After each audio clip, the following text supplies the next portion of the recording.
Thank you to everyone who is joining us on Zoom and everyone else who will join us on Facebook. This is yet another session of our AfS Live that happens every Thursday. But this is actually our first GMO First in Africa series. So today we are going to be talking about BT Cowpea, and our moderator is Nkechi Isaac. Nkechi is a 2016 Cornell Alliance for Science Fellow, and she's also a journalist based in Nigeria. So Nkechi, I would like to hand over to you, but just before you start this session, I would like to say a special welcome and thank you to Dr. Rose, to you Nkechi, and Professor Mohammed, because I am aware that today is a public holiday in Nigeria, and for making the time when you should be spending some time with your families. We are very grateful. Thank you very much. Thank you. Thank you. It's good to be here. Welcome to Alliance for Science Live. And I have here with me Dr. Rose Gidado, and I'll introduce Professor Mohammad Ishiyaku. Professor Mohammad is the professor at the Department of Plant Science at the Ahmadu Bello University, Zaria, here in Nigeria. He holds a bachelor's degree on botany, plant biotechnology, master's in cytogenetics and plant breeding, and a doctorate in philosophy and agriculture with special interest on genetics. Professor Ishaku is a plant breeder and the principal investigator of the pod borer resistant cowpea project here in Nigeria. He is currently the executive director of the Institute of Agricultural Research, Ahmadu Bello University here in Nigeria. Welcome, Prof. Thank you very much, Nkechi. Good afternoon, all. Yeah, it's great to have you here. And then I also have here Dr. Rose Gidado. Dr. Rose Gidado is the country coordinator of the Open Forum. Okay, so Dr. Rose Gidado is the country coordinator of the Open Forum on Agricultural Biotechnology Nigeria chapter, and she's also the deputy director at the National Biotechnology Development Agency. This is under the Federal Ministry of Science and Technology. Dr. a BSc in Food Science and Technology, and she did her master's on and PhD in microbiology industrial. She's actively involved in increasing public understanding of biotechnology and biosafety. Rose and Professor Ishiyaku, they were very instrumental to the passage of the National Nigeria Biosafety Bill, which allows for the adoption and application of modern agricultural biotechnology in Nigeria. Welcome, both of you. Good to have you here. Thank you. Thank you, Nkechi. So I'm going to start with Professor Ishiyaku. Prof, can you tell us how the pod borer was affecting cowpea farmers before the advent of the GM cowpea in Nigeria? The pod borer, popularly called by entomologists as Maruca vitrata, has been causing havoc to cowpea production in Nigeria, West Africa, and the world at large. And the yield loss ascribable to this insect has reached up to between 80 and 90% yield reduction, depending on the intensity of infestation in the field. This insect has always been controlled where possible only through numerous applications of very hazardous insecticides, which are often unaffordable to resource-poor farmers and also very detrimental to the safety of our environment. So generally, this insect can only be controlled through the application of chemical insecticides. That has been the practice until recently, when we are able to release this new variety of cowpea. Okay, Dr. Rose, I'll come over to you. So, as Professor Ishaku just said, farmers invest heavy money on insecticides and pesticides on the BT cow, on planting BT in Nigeria. So basically, they expect a lot of returns, but due to the pod borer infestations, they lose up to 80% of their produce to the pod borer pests. Now, can you just tell me how important is the cowpea in the Nigeria food chain? How important is it in Nigeria in terms of giving protein and diet? Beans, as popularly, known and called in Nigeria, that's the cowpea. It's commonly called beans. It's actually very important in Nigeria. It's eaten in every household. I can't remember any household that will say that they don't consume this.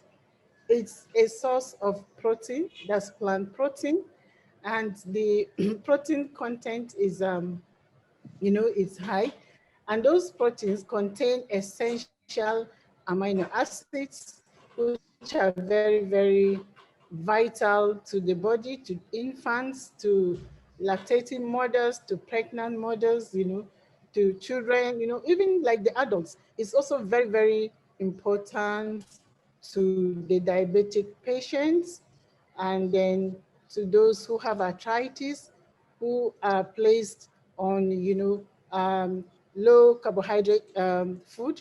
Is also very rich in fiber. So I can't, keep on, mentioning how essential beans or cowpea is and how important it is to the household in Nigeria. It's eaten in form of, can I say, kose, in many ways. You can boil, you can make moi moi, pudding, from it. I don't know how to actually describe it, because the way we prepare it in so many forms. You can fry it as, akra, and then eat it in the morning as breakfast, and children, enjoy eating it a lot. It's very important. It's it reduces micronutrient deficiency. Micronutrient deficiency is actually hidden hunger. That's what we call it in Nigeria. And so beans or cowpea contributes a lot, to raising the immune system, especially at this time of disease outbreak, this pandemic, the COVID-19, and other disease outbreaks. The lower your immune system is, actually the higher of you contacting, the risk, the higher risk you have in contacting these COVID-19 virus or other disease outbreaks, and so on and so forth. And so eating beans actually, it's very important. It boosts your immune system, which can help you to fight other infections and what is also good for the pregnant women. So I can go on and on. So every household has it, and then it's cheaper than animal protein, because most families, especially those in the rural areas, cannot afford the animal protein, either in form of egg or meat or chicken or what, because they're expensive. So this cowpea is actually much affordable to them and accessible. They have it, they cultivate it, is out there, even within your compound, your family compound, you can just grow it. It doesn't take much time for you to grow and harvest, especially the BT cowpea. The maturation period is far, lower than the local cowpea. 75 days is there, so it matures very early. It's much earlier than the local cowpea, and so it's affordable. It's cheap, and then easier to cultivate, and so the farmer gets empowered, and then he has it. I can go on and on. It's very, very important to the families and then households and so on and so forth. Okay, Dr. Rose, I'll still hang on with you a bit. Can you give us a background of BT farming in Nigeria, and in which geopolitical zones do we plant BT, do we plant cowpea beans here in Nigeria? Okay, mostly in the northern parts of Nigeria, the northwest and the northeast, northwest, northeast, north central. We also plant it in the south, but the varieties, you know, for the southern part of Nigeria varies. I think it's the brown beans that's mostly planted in the southern region, and little of the white beans. But for now, that's is the white beans that have been developed to resist Maruca. I think the planting area in the northwest and north central, northeast, they plant more of it. Even though in the eastern parts, they also plant the whites, but not as much as the brown beans. And I'm sure the brown beans is also on the way, you know, to be also modified, of course, for Maruca resistance and so on and so forth. And so that's it.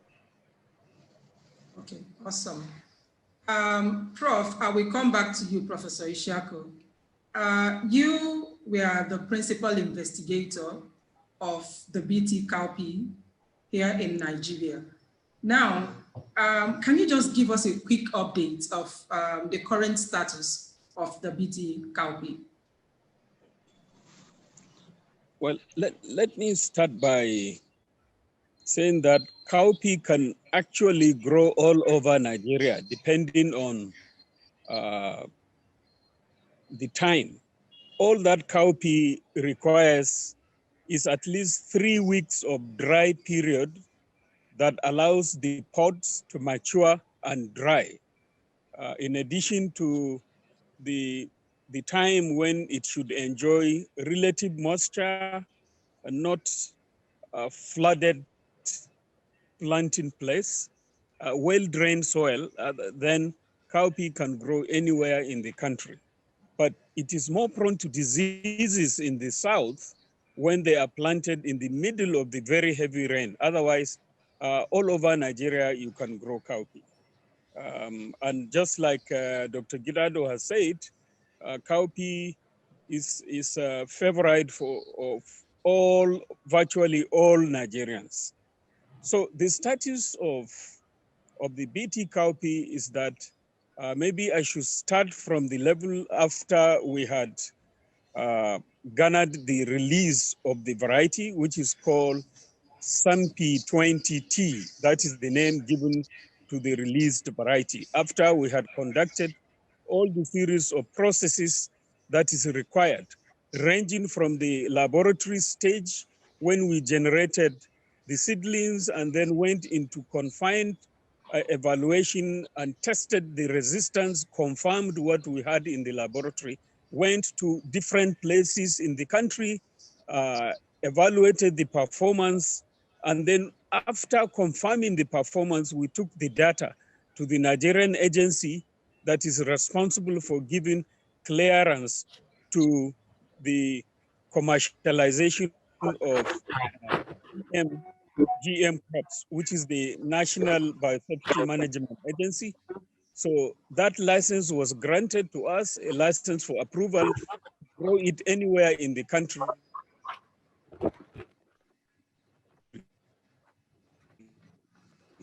Hello? Having been certified, we went further to secure its registration as a commercial variety by the National Variety Release Committee in December 2019.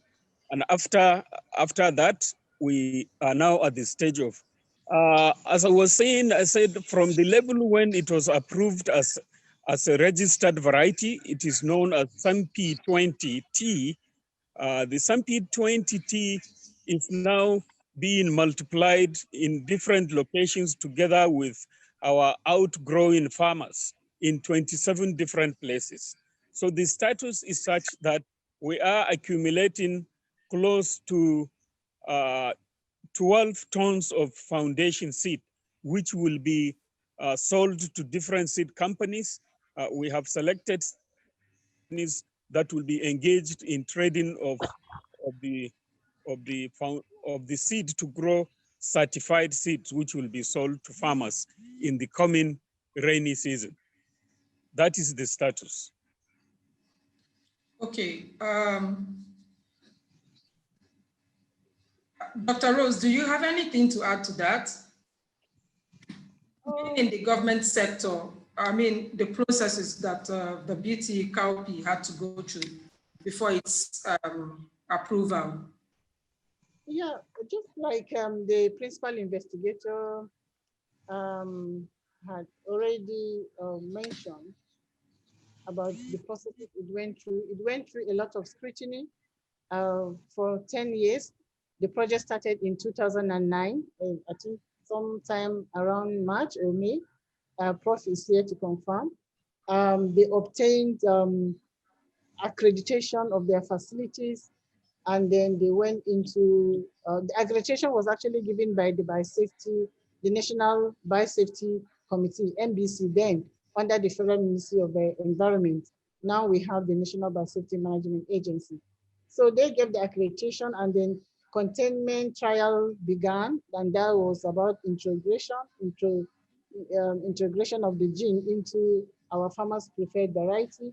Then confinement trial of the transgene took place, I think for almost like 8-9 years. And then they also, kept on renewing their permits, permits for CFT.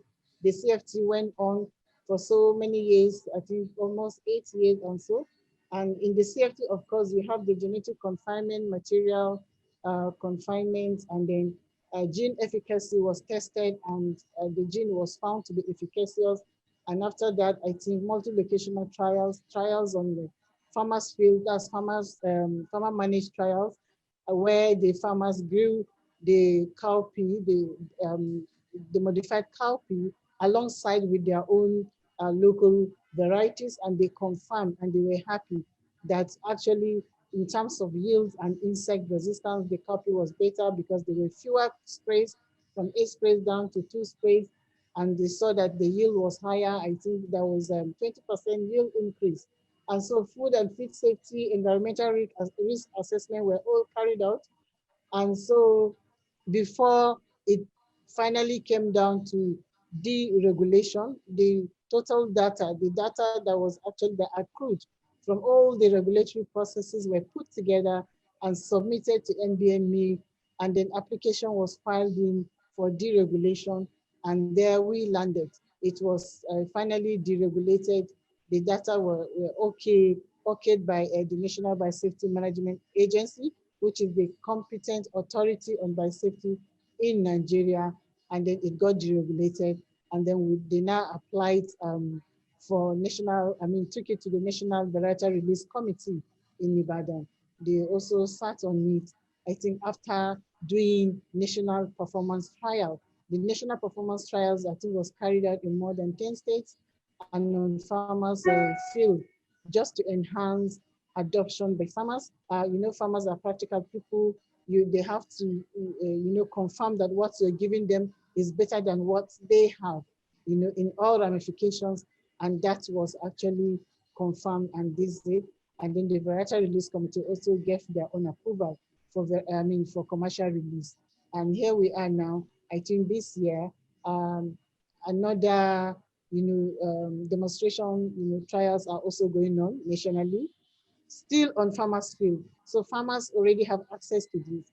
And I went to Adamawa State, my state, where the the demonstration plots are on the farmers' field, and I interacted with the farmers, and I saw it, and I saw how happy, how excited they are with this, variety, which is actually very, very promising. Many pods are being formed, and then the earliness, in a pot formation, flowers and all this, they're so excited. And then they also said they didn't see insects. The maruca, was not there on the field and all those things. So the number of sprays, of course, from 8 down to 2. They say they're not spraying this one. This one does not require much spray. The leaves are very nice. It's with vigor. You need to see it on the field. You'll be happy with yourself. and it's a project that really I'm proud of. It's evidence-based science. I mean, I was at my best when I visited, and they're asking for the seeds. So they cannot wait to have this seeds next year commercially, and everyone is ready to plant. I have a lot of requests from people. Everyone that is experiencing it is asking that this is what they should have. The farmers are saying it. Thank you. Thank you, Dr. Rose, for that concise contribution. So there's a question about the role of cowpea in the sustainability of the agricultural system in terms of crop rotation, and does cowpea fix nitrogen? And there's a question about how many cowpea varieties are grown in Nigeria, and if a single variety becomes very popular, how will that impact diversity of the varieties in farmers' fields, and what can be done to maintain such diversity?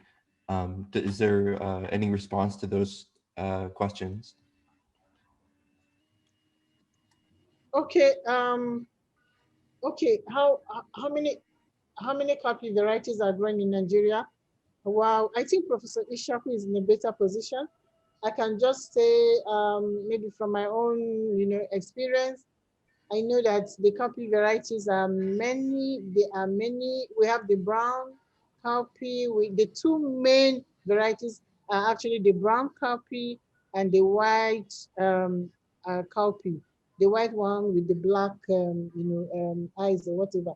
So then introducing a single BT cowpea variety may reduce variety diversity if it has great adoption. Anyway, this is just for a start. It's just for a start. This is not, the end is not yet there. So more research, is ongoing.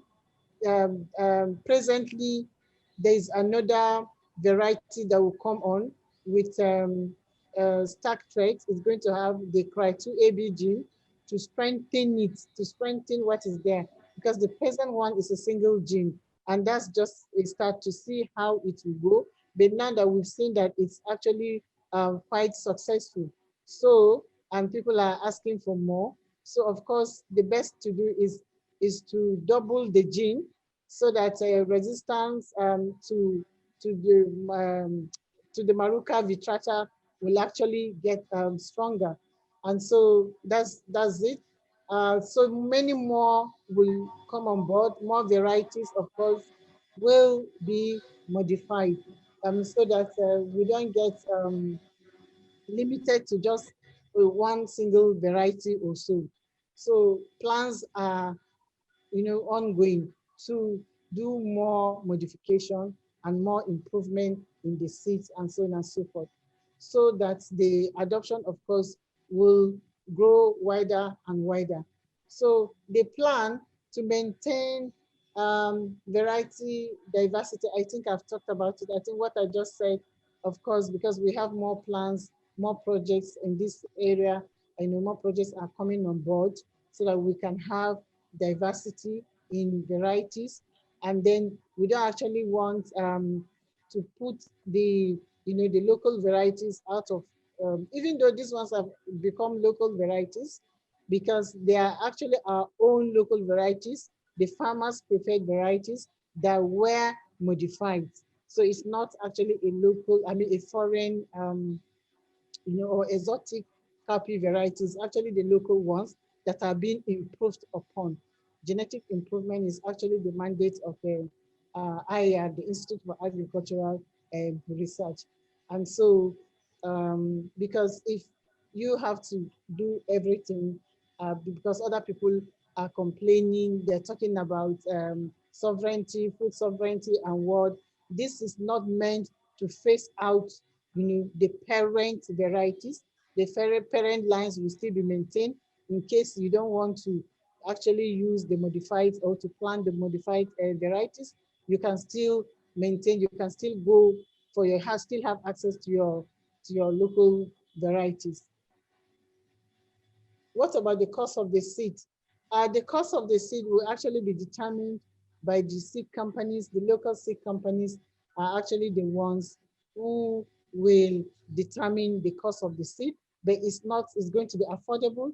It's not going to be anything, I mean, that will be above the reach of the poor resource farmer. The poor resource farmer who is there, who does not have much money to buy seeds. So everything is done locally, is this an issue?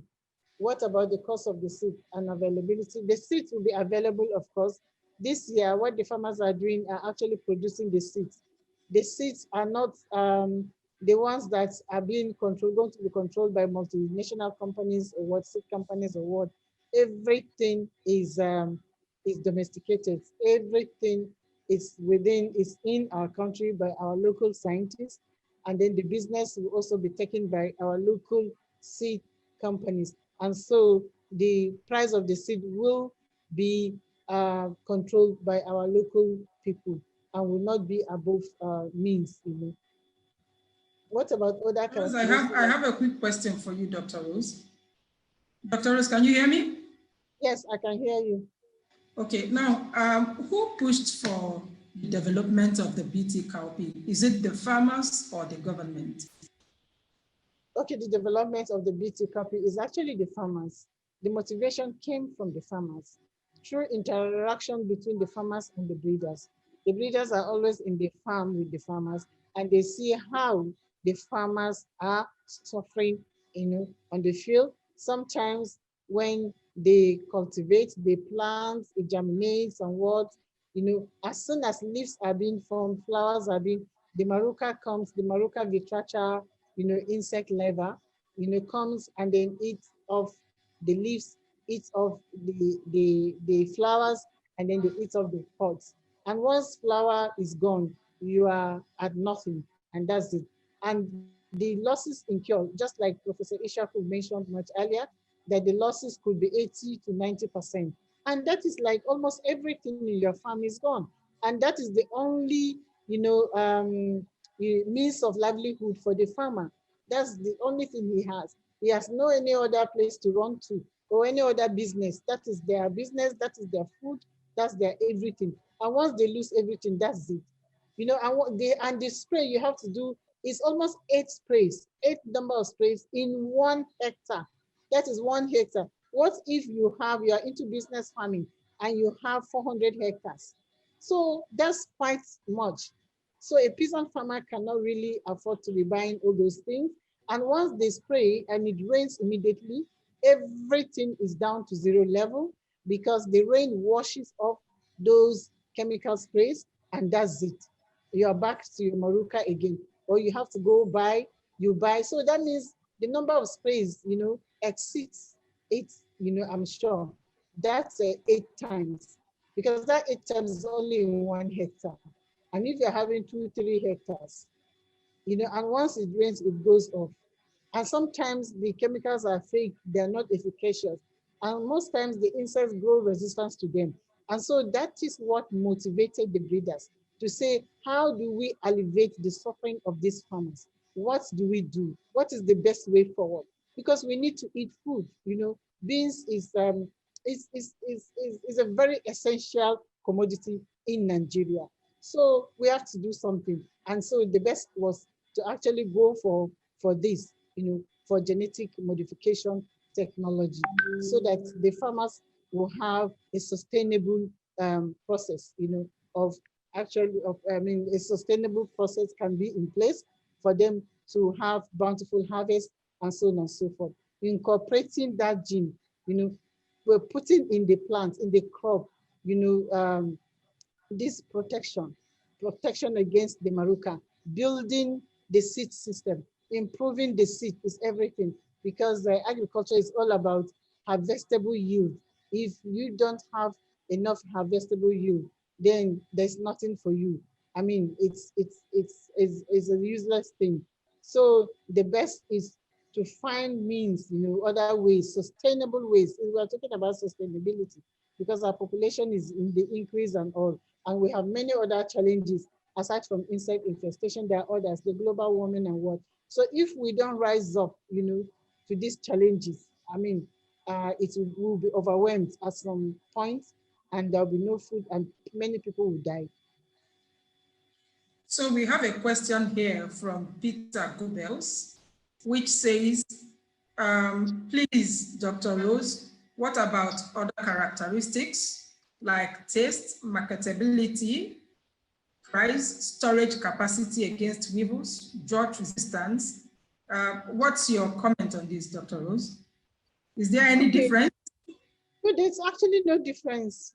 If there's difference, you have to go back to the drawing board. You have to ensure that, you know, the regulatory processes, the food feed safety, you know, safety, it's one of those things that you have to do. You have to confirm. You have to do feeding trials. You have to do food evaluation, sensual evaluation. You know, this sensory evaluation, you have to taste it. You have to cook, make it in form of just boil it, taste it, you know, or make moi out of it, make food out of it and what, and then taste and notice the difference. Because every trial, you know, every assessment is done alongside with the parent of your modified variety. You have to carry them the same time. You have to compare the color, the words, you know, the constituents, even the chemical constituents must be the same. You know, the proximate analysis is done so that you will know the protein content, the fat content, you know, the ash, and all. You have to carry out all those, and then you now go down to test, you know, and all other characteristics that you know are very, very important. There mustn't be any significant difference. You just must ensure that all these things are there. And it's actually one of the parameters. The data taken to NBMA must contain all these details before it goes out to the farmer or before it goes out to the consumer. You must ensure that they are within standards. Okay, Dr. Rose. I know that, can you tell us a little bit about the activists' pushback against the BT cowpea? I know that when the BT cowpea, when we introduced biotechnology here in Nigeria, there was a lot of misinformation going on, you know, and then I know at one point that the activists took the pro-GM stakeholders to court because of some issues. Now, can you just throw more light about how you tackled the challenge of misinformation and how you tackled the challenge of pushback by the anti-GM activists? Yeah, the activists took us to court, but actually cowpea was not one of those crops they took us to court for. It was maize, BT maize and BT cotton, when approval was given by the National Biosafety Management Agency for, I think, commercialization. So it's like, okay, let's teach them a lesson. So they just went to court and all those things. And I think we handled the matter so well. And at the end of the day, a lot of advocacy, you know, awareness campaign and words, even marching for science, you know, marching on the street, the scientists came out once in a year. The global march March for Science, we joined. I mean, all forms of advocacy. It was like an all-inclusive strategy that we had to adopt, you know, to make sure that enough awareness went round, because some people actually go against it because they don't have enough information, evidence-based information. Some are ignorant. And so when you educate them, of course, you know, they understand. They say, oh, you know, it's because of lack of information. You guys, you need to do a lot. You need to go around. We went to the ministries. We're going to radio stations, the print media. I mean, we got a lot of support actually from the media group, because when those activists came on board very strongly, taking us to court, you know, and actually peddling around rumor mongering, and so coming on TV, radio, massive campaign. They did really they did a lot of campaign against the technology. And so that actually motivated the media group to come for us. It gave us visibility, you know, it actually gave us visibility. I mean, because of the attack, okay, they will come. Why are these people doing this? Why are they against the technology? And so on and so forth. I think that really brought us to limelight more. What they did actually worked for us positively, because at the end of the day, the court, I mean, the case was thrown out on technical grounds from the courts.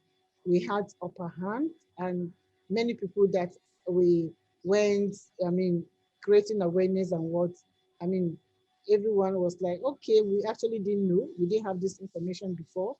We didn't know that it is this. We didn't know. Even we went all across board. The medical group, the Nigerian Medical Association, some professional bodies, that's the scientists, because even the scientific group, some of them, because science is multifaceted, so the person in another field will not know what's happening in another person's field. And so you need to all, reach out to everyone in the society, not just the other side of the, but everyone in the society, because everyone is an ultimate consumer, whether knowingly or unknowingly. So everybody has the right to information, right to education. Even the traditional rulers, we didn't leave them behind, you know. Also the nutritionists, the epidemiologists, because we had engagement with the Epidemiological Society of Nigeria and so on and so forth. I mean, it's quite a lot of extensive and all-inclusive awareness strategy that we took, and it actually helped. And we're not relenting, we're still continuing. There's nothing like going back or what. It's a continuous process, because these kind of things do not end, and it's not unique to this technology alone. Any other technology that has come to stay had actually experienced this opposition. We can remember the polio vaccine issue. Even up till now, polio has been eradicated in Nigeria, but we still have people talking against, campaigning against this technology, the polio vaccine, which of course is also a genetically modified organism. And so it's a continuous thing. There's no stopping. Oh, that's great to hear, Dr. Rose. Now, another question here is, how are you maintaining stewardship activities for the BT Cowpea?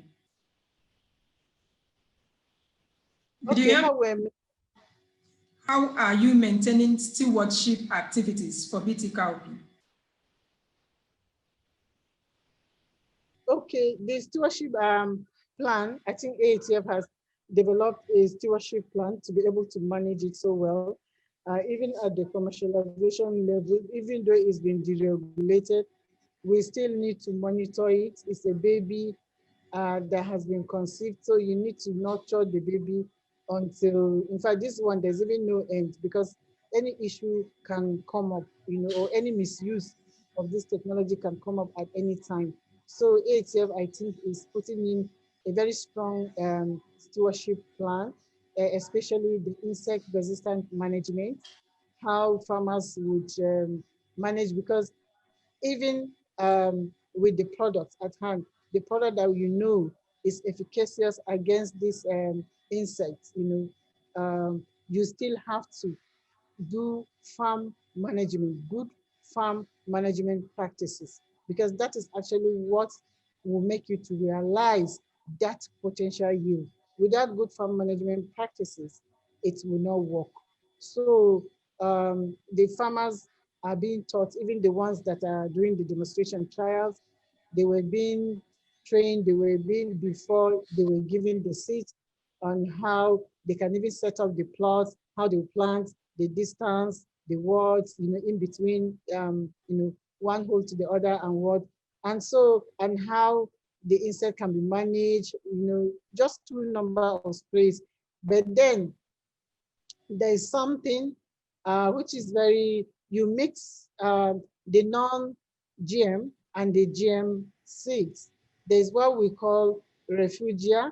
You either plant the GM seeds and then you plant you plant the non-GM around the field, whichever one you do.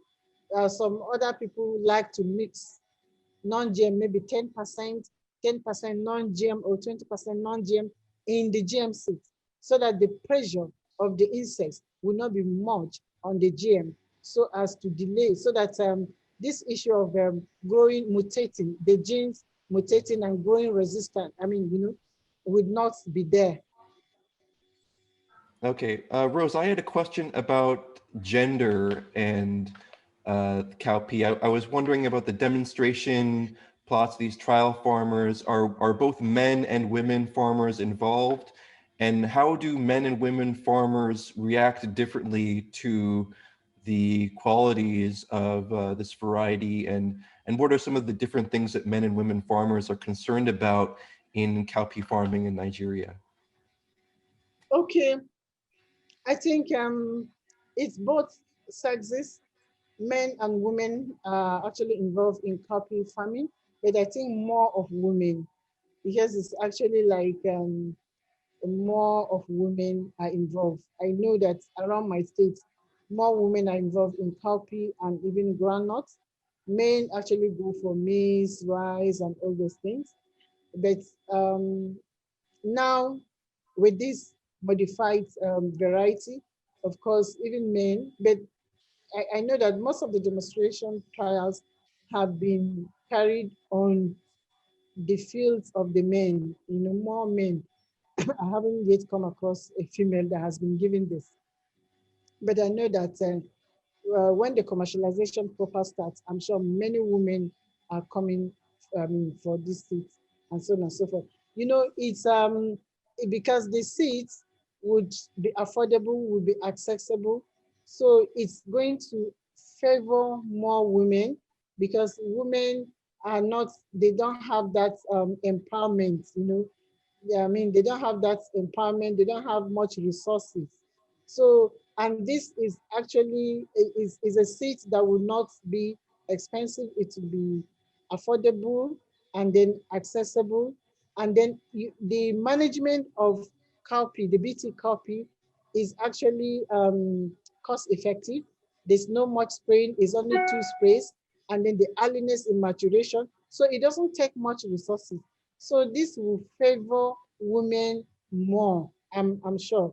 So at the end of the day, you realize that I'm sure more women will go into this, because in 70 days, 70, 75 days, you're harvesting. So it doesn't need much resources. And since women do not need much resources, and then even on a small piece of land, you can plant it and harvest bountifully. So this is like, can I say, there's going to be really gender bias in this, because more women will really go into this without stress. You're putting in less, but you're getting more.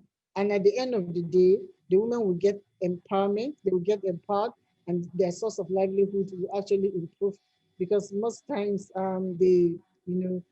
so for more women are into farming, agricultural activities, to fend for their families, especially those in the rural areas and where the men don't even have much resources to take care of their families.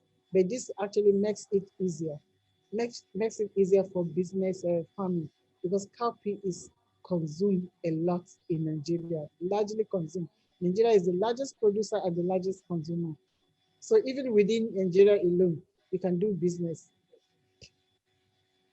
Okay, so I have another question which says, is BT harmful to humans? Is there any human health trials conducted by the Biosafety Committee?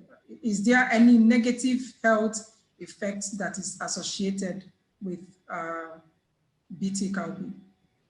No. To this moment, throughout the regulatory processes that were carried out, if there was any hint on that, I don't think this thing would have been deregulated. That's it. There's nothing, it's very safe very safe for human consumption, very safe to be used as animal feed, and then safe to the environment, because all those things were actually confirmed, by the National Biosafety Management Agency, and that is why it was actually deregulated and then commercialized. Then one other thing I want to add is that the Port Bora copy will actually benefit the Nigerian uh, farmer, because it can generate annual benefits equivalent to $8.6 million dollars for producers, and then $5.6 million dollars for consumers. You can see what the Nigerian farmer or coffee producer, stands to gain in this. It's going to be a big business, and also there is investment rate of return of 105%. The rate of return on investment will be 105%. So there's no delay.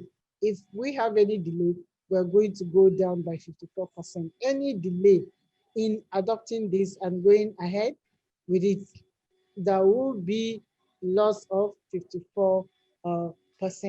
So it's actually going to provide better choices to the Nigerian farmers and help them produce more reliable harvest and better grain quality and seed quality and so on and so forth, so that we can export, so that Nigeria can be a global trade, player in this, cowpea business.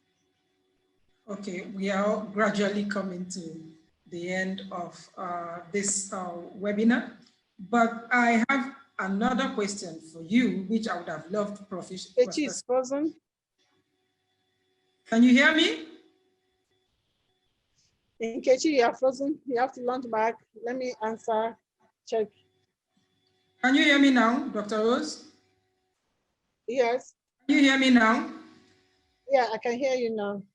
Okay, so I said, seeing that this virus and other factors affect the cowpea farming in Africa and Nigeria, it's why not a virus, it's an insect. The pests and other factors affect cowpea farming in Africa and Nigeria. But Nigeria is the only African country to develop and commercialize its homegrown BT cowpea. Why was Nigeria the pioneer here? Okay, I actually didn't get the beginning of your question. Okay, I'll take it again. I said, you're going over. The Port Bora pest affects cowpea farming in Africa and Nigeria also. Now, that and other factors have contributed to the challenge of BT cowpea farming in Nigeria. But why is Nigeria the only country in Africa to develop and commercialize its homegrown BT cowpea? Why is Nigeria the pioneer here? Yeah, because it's a priority to us. We are pioneers. It's a priority to us. The project is not only in Nigeria. The project is also in Burkina Faso and Ghana, but we were actually the first to come on board. I think it's because of the what will I say? Is it the partnership in Nigeria, working together as a team, both the biosafety and the modern biotechnology group, stakeholders are putting heads together, synergy, working in synergy, and so on and so forth, or many other factors. The seriousness, the determination in seeing that, we put this, behind us, we overcome whatever force that will, break us down, and prevent us from getting this first crop. Nigeria being the giant of Africa, we see ourselves as giant, even though we are truly the giant of Africa in terms of population, resources, and all. And so we didn't want any other nation to beat us. and we succeeded. We put ourselves together, all the institutions, Institute for Agricultural Research, ATF, that's actually the facilitator of this project and the funder and everything, USAID, Program for Biosafety Systems, and so on and so forth. The agencies within Nigeria, NABDA, you know, all of us, State Council, we all came together as one and worked it out ourselves. The National Biosafety Management Agency, the regulatory agency, since we had our, you know, our act in place, I think that really made us to, you know, to go faster. And we made it. And it's our determination to, and our doggedness, you know, to see that we succeed, to see that we set the pace for other African countries, even though South Africa had already done that, but then we didn't want to be beaten again. Oh, thank you, Dr. Rose, for being such a great panelist. Patricia, do we have any other question? Hello, Patricia. Nkechi, looks, can you hear me? Yes, I can hear you. Yes, there is a question in the Q&A section. Please check it out and see what it's saying.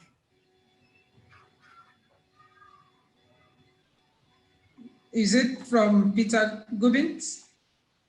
So the question is, can you discuss the role of the Australian Scientific and Industrial Research Organization, CSIRO, in the development of BT cowpea? And are there any updates about BT cowpea development in Burkina Faso and Ghana? Oh my God, sorry, I forgot to mention the CSIR, where this technology started before they came to Nigeria, before it was brought to Nigeria, and what the work really started there. And we actually, especially TJ Higgins, I want to really appreciate him, congratulate him for standing strong. He made it really happen. He was always here coming and what, and today I'm sure he's actually, he's a proud mentor. We see him as our mentor and everything. They played a very big role, very vital role.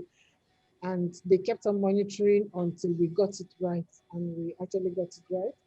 And then the project in Burkina, I think, I don't know, so I don't know so much, is there. We started the same time. If not, they started before us. I don't know which one came first, but I know the pace is slow. I think what happened about the BT cotton really affected the cowpea project over there, and that's why everything is going at a slow pace.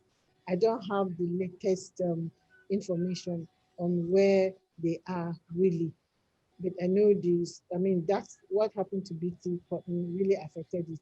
But I'm sure they're picking up. But even the BT cotton, I'm sure they'll get it back because the farmers in Burkina have started making noise. They're no longer making money as they used to.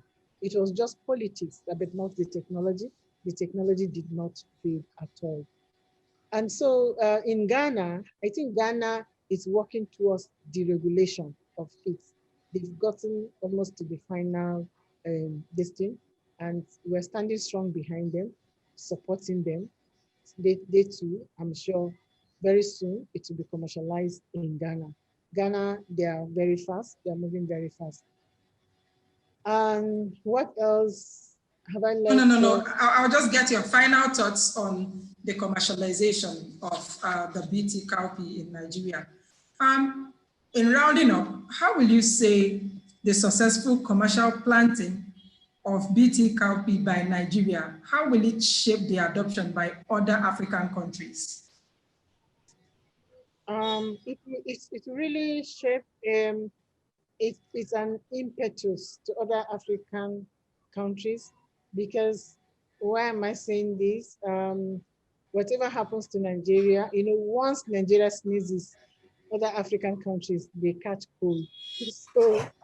So at least now with this, That's this positive thing that Nigeria has started and other African, and once they hear we've started making money from this doing business, I'm sure this will serve as a big impetus to them, as a motivating force to them. And so they will pick up very, very soon. They will also do their own. It's actually encouraging, it's good because it's a local base, it's our local resource, is a local resource. It's actually good to harness our indigenous crops that we have in our countries, to harness them. It's good to adopt this technology and, indigenize it, adopt, domesticate, make it your own, in your own way. That's what we're encouraged to do. So it's good because there's no way we can do business in agriculture without the use of appropriate technology. And this is an appropriate technology that will take us to the promised land, provide food for us, and so on and so forth. So as Nigerian farmers are provided with better seed choices, and then which will enable them to produce more reliable harvests, and then it's going to be a sustainable system, and then better grain quality and seed quality as well. I'm sure this will trickle down to other African countries. Ghana is already, gearing up because when they heard we've commercialized and our farmers are happy, by the time they saw the pictures, when I shared my pictures from my state, I mean, they too, that's really has helped them, energize them, and they're working towards doing their own commercialization plan.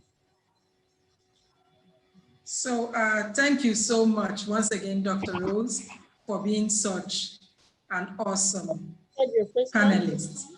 Okay, so I'm going to hand it over to Patricia right now. Patricia, back to you. Yes, Nkechi, thank you very much. Thank you. Thank you, Nkechi. You have been a very capable moderator this afternoon. Thank you very much. Dr. Rose, thank you for your time and all the information that you have shared with us. It's unfortunate we lost Professor Ishiyaku. Maybe we shall have another opportunity to hear from him as to present the developer aspect of it. And Chris Knight, thank you for your technical support. But just to remind us that the BT Cowpea we've been talking about is called SAMP 20T, and it was developed by quite a number of people. Institutions, if I may say.